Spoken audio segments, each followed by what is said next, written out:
পবিত্র মায়ের রমজান উপলক্ষে এবং স্বামীর তো একটা অসহায় পরিবারের পাশে থাকার জন্য একটু সাময়িক ক্ষুদ্র চেষ্টা করতেছি। সেটা হচ্ছে যে আমাদের এই ফুফু এবং তার মা হচ্ছে বিছানা সজ্জায় আছে। সে একজন মানসিক ভারসাম্যহীন মানুষ। তো আমার থেকে আমি যতটুকু পারছি ক্ষুদ্র চেষ্টাতে, তো তার মা এখনো বিছানায় পড়ে আছে খুব অসুস্থ অবস্থায়।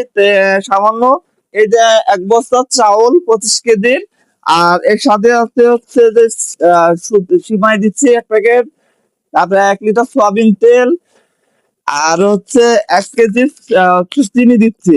আর এই তো হচ্ছে আর সাথে ১ কেজি চাউল আছে এক্সট্রা।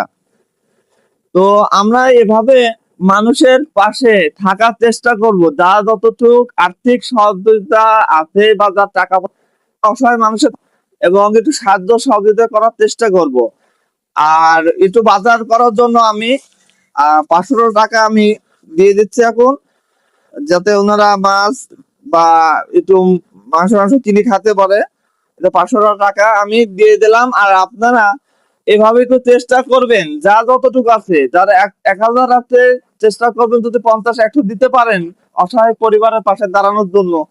এভাবে হাতটা বাড়াই দিবেন, তাহলে আমার মনে হয় অসহায় দরিদ্র মানুষ হয়তো কমে যাবে। তো এই পর্যন্ত ভিডিওটা, সবাই ভালো থাকবেন। আল্লাহ হাফেজ।